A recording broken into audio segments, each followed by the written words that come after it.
What's up, everybody? YSN in with another edition of Player Profile, this time with the Falcon catcher, Kylie Folkwein, joining us today. Kylie, how are we doing? Good, how are you? Not too bad. I guess first and foremost, what are you doing to try to stay warm and try to just keep yourself ready for games with all these cancellations and dealing with Mother Nature up here? We just had lifting today, and then I'm going to go hit later, so just trying to stay in the groove so I could keep playing. Kylie, one of the things I want to talk to you about in this season, obviously, the first year as the Fitch catcher, you've been catching for a while. You're not new to the Yeah. position, but new to the position here at Fitch. What's it been like to kind of build in that role here with this varsity team and not just work with Sid, but also lead the infield and try to be like the vocal leader that a catcher has to be on this team? I'm very close with all my teammates, so I feel like they trust me enough to be the catcher and try to stand up for everybody and be a leader on the field. And that's really it is because everybody has their own position, own role, and we all just flow together. And none of us really need to be a leader above one another when we all just do whatever we need to. I know the talent that you're surrounded with, both on your travel team and your high school team, is extraordinarily deep. You talk about that though, and talk about catching Sydney Watts too. Has there ever been another pitcher similar to Sid that you've caught too, or is this a new experience for you that you've had to get used to? My pitcher on my Duke's team, her name's Zoe Lord. She's very equivalent to Sydney, except her pitches go down and Sydney's go up. So that's like really the only difference. They both throw hard. They're both pretty good. So they're both the same. So all you had to do is get used to that rise ball coming up Yeah. at you. When you think about things that you are able to do with this year with this Fitch team, obviously winning a state championship last year put a big target on this team's back. What has Yeah. it been like going through this year, even early on, to see that everyone that you play, they want to beat you? You have that target. You're always going to be the one that everyone's gunning for, and you're never going to be the underdog, in the games this year. What's that been like so far? We can definitely feel that everybody makes them our rivals. Every single game, we have to just step up and raise to our standard, and we just play as hard as we can every single game, knowing that everybody wants to beat us, try to step up, and even score against our Sydney. It's even hitting against Sydney. It's a very big accomplishment. So we just try to stay calm and do what we do, and just keep going out there and trying to win games. You're unique because we get to have, I think, an interview with you almost every single season. So I think this is number three for the entire school year. Talk about the other sports that you play though, and how they help lead into softball season. I know a lot of coaches advocate for playing other sports and how they can help. What have the other sports kind of helped you with going into your sophomore season of softball? I feel like my endurance is always high from playing running and basketball, and then my arm strength and like being able to keep like my arm keep my arm like intact and like keep the strength in my arm from volleyball. So having like the same motion in those, it just like keeps me ready for softball. And I'm able to practice. Both my volleyball and basketball coaches are very understanding that softball is the sport that I want to go to college for. So they let me practice, and they know when I have softball, they are very understanding of that I could miss it. And just having that accountability with me just makes everything a lot easier to go into softball. We see a lot of athletes come through high school and they'll be specialized in one sport and they'll play multiple sports. But at some point, whether it be when they're freshmen or they're sophomore, you start to see them, maybe drop one or two and focus on the sport they want to go to college in. But you haven't done that. What is so important to you about staying busy and staying involved in the other sports that you get into? And why do you love being a multiple sport athlete so much? Um, just being around like all the different teammates, and every time I play a sport I always just am dedicated to that sport at that time, and I feel like if I'm dropping one, it just like I don't know, I feel like I just can't imagine myself not playing one of the sports, like going to a game and watching and not playing in it, like that would make me really upset. So I feel like I'm just gonna keep playing 'cause I love all three of them, and it's really hard to choose that if I were to drop one, which one it would be. Because you play so many sports and you have so many teammates both in high school and outside of high school too with other avenues, do you Yeah. find yourself being able to work with groups maybe a little bit easier, being able to be more versatile and working with other personalities? Yeah. When you talk about that too, do you feel like that's going to help you attribute to being a leader too, as you're going to start evolving into that come next season? Yeah, being able to be around a lot of people and having the same personality and learning other people's personality, I feel like that makes myself contribute to like knowing what people expect from me and what they think of me, so I could raise myself to be a leader from surrounding myself around them all year long. And that's just like a statement I have to fulfill to be a leader on every single team I on. We're talking about different teammates you have and what that does for you, but you're also coached by a lot of different people, whether it be volleyball, basketball, travel, softball, obviously Coach Ward as well. What's it been like for you to be, exposed to different coaching styles and different philosophies and be coached by so many different people? Every coach definitely has their own different way of coaching. Some are very like drill forward, some are very big on the mental part. But all the coaches, they always want what's best for you and always to try to keep you healthy. So all the coaches that I've had have always been very understanding of when you have an injury, or they're just always pushing me. Like all the coaches that I've had have been so helpful towards me and always believed in me. And so I feel like that's also another part of why I play all three sports, because every coach I've had, I just love them so much because there's great people and it's great to be around them. You mentioned the dream of going to college to play softball too. I have a feeling you're going to be a hot commodity once you become eligible for that. What are some things you're looking for at the college level, both coaching wise too, and maybe location wise, that are going to be intriguing to you about playing at the next level? I just want a coach that like feels like it just feels like home. Like feeling if I'm with them, I just can be myself around them, and like they're able to push me to my limits. Because I want a coach that's gonna push me hard and not just be easy on me and let me do whatever I want. Like I want them to challenge me, and I want people to be better than me on each team. So I have to keep working harder to get better.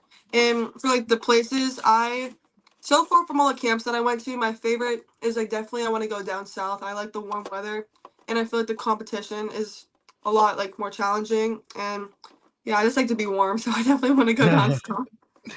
When you moved over to the big travel team in the Dukes that travels a lot, goes to national camps, national events. What'd that do for you as a softball player to be exposed to such amazing talent and so many teammates that are committing to these big D1 schools? What'd that do for you to be able to expand your horizons a little bit and expose yourself to even more softball talent? Seeing all these amazing players definitely made me realize that I need to work a lot harder because everybody, most of them play one sport, and me playing two other sports, I definitely need to push myself a lot more get to the same level as them. So if I were just to dedicate myself and seeing their talent and their worth ethic, I just need to keep grinding and keep trying to fulfill my dreams of playing and just being them and knowing them. They're every single softball girl is the same. They all just want to play college softball, especially at like that level. And it's just like kind of funny to be around them because we all just like have like the same thing of just playing softball with each other and just loving it.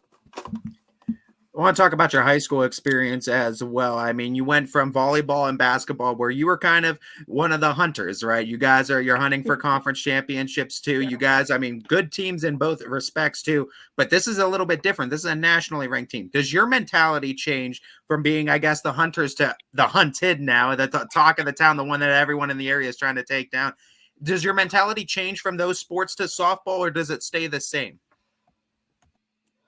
It definitely changed a little bit, but I always try to keep it to the same because I don't want to get like too overconfident or too like not as confident because anything could go wrong. So you just have to keep trying, and even if we aren't winning a game, people are still going to try to like talk about that. So you have to keep the same mentality and just look for like the next play, next game, and you just have to keep it like that for all three sports. Doesn't matter you won, you lost, just keep it the same. With all the success the softball team has had, obviously you're a a big name in the sport. Everyone, no matter what game I'm going to, everyone's asking me what the Fitch score is. Everyone wants to know how you guys are doing. Everyone knows who Fitch is. They know what's up. What's it been like to be on a team that is like, is the buzz around town, as Ty said in this last question? Is it weird to have people that like aren't even at your game to be wondering what the score is and be wondering about what you guys are doing? I don't find it weird. I just kind of find it like exciting that like everybody like knows who Fitch is, and I feel like it's just like making our community bigger, and that everybody can hopefully be supporting Fitch if we just. It's nice to know that other people like care about us, and I feel like just like us winning and continuously winning, it's just gonna make more people curious to see what we're doing, and I feel like it will bring more fans to come watch us, and I feel like that's just probably better for our program to get more people to come watch us. I asked Abby the same question, but I want to ask you because it's the same situation for you. You experienced your first loss in a softball uniform the other day, and it was actually your good friend, and one of your good friends too, that delivered a big time hit.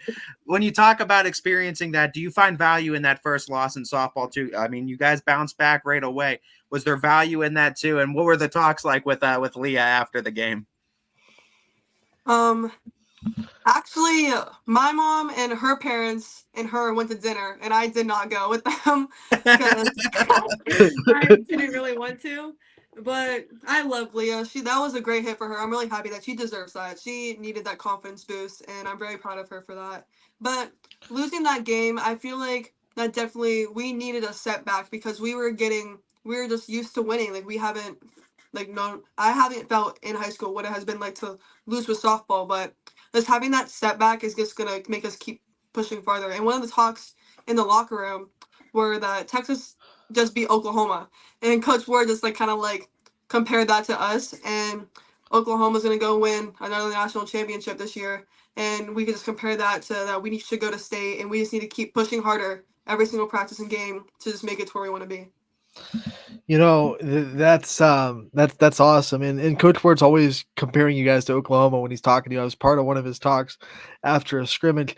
What's it like to have Coach Ward always like trying to compare you guys, or not, I shouldn't even say compare, but trying to draw your knowledge from other colleges or other teams that you can see on the big stage and saying, this is how they do it. So let's try to mimic that and mirror the things that obviously big successful programs like Oklahoma are doing. He always tries to encounter other colleges and he tries to encourage us to watch games because you can learn a lot from just watching college softball. Like watching their base runners, watching how the catchers move when the pitch is coming, watching their swings and how they attack, and just like even their mentality at the plate. Like watching college softball, they're very aggressive and just like he wants us just to understand the game of softball better. I think Fitch is one of those teams that is continuously trying to raise the standard, and I think they're doing it once again. Very successful program before, but now they're taking it to the next level. But it can't be just that coaches telling you. Coaches can only say so much. It's the players that set that standard. How are you yourself, as just a sophomore, trying to set that standard with Fitch to and continuously do it going into your upperclassmen years? I know my role in the lineup. Batting four, I know that my goal is to try to make contact somewhere on the ground or line out in the outfield. Because usually we will have someone on base, and my goal is to hit them in or just advance them. And when I'm catching, I know that my goal is to try to get strikes called, try to throw runners out, and just be a leader on the field and in the dugout. Just like even though I'm younger, I feel like I've earned respect to even upper and underclassmen that they can count on me and I can count on them just to take like any criticism as well or just cheer each other on.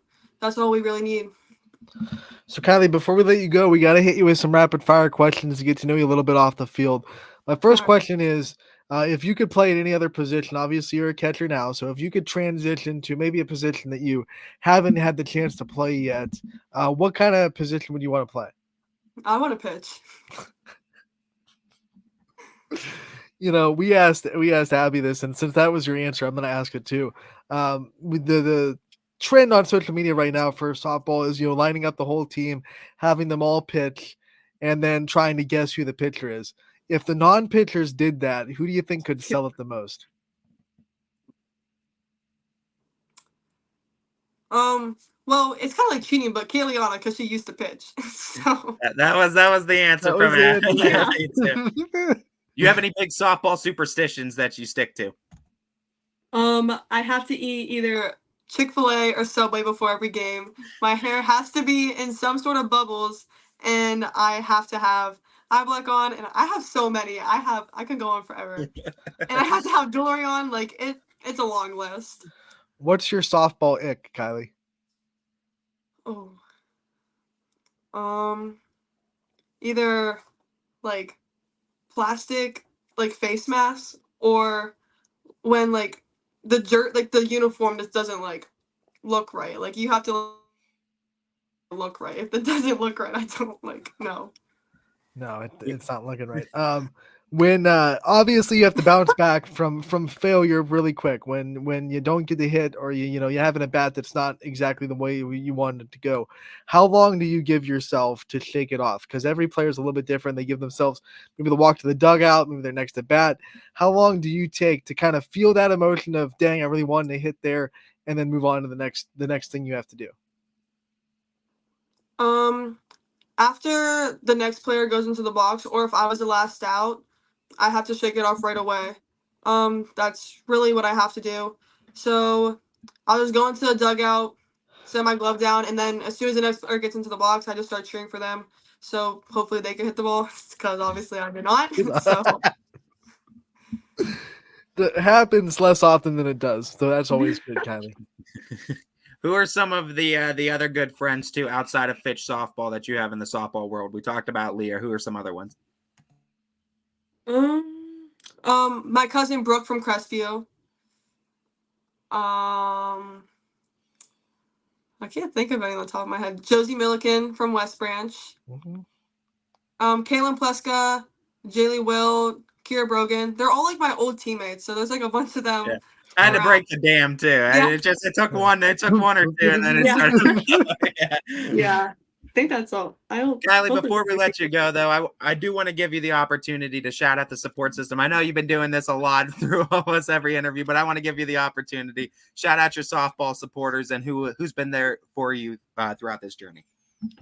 Thanks to my parents, my family, our school, our community, and all my coaches and my travel coaches. They've all supported me throughout everything. I'm going to challenge you. Give someone a shout out that hasn't been shouted out yet in one of your interviews. Give someone out there, maybe that supports you, a friend, give someone a shout out. Oh, okay. My best friend, Riley. Boom. There you go. Shout out, Riley. Out there. It's going to be the all-time assist leader at Austintown, too. So, for sure. Kylie, thank you so much for joining us for another edition of Player Profile for you, this time the softball edition. Best of luck this season as we're going to be rooting for you all the way. All right, thank you.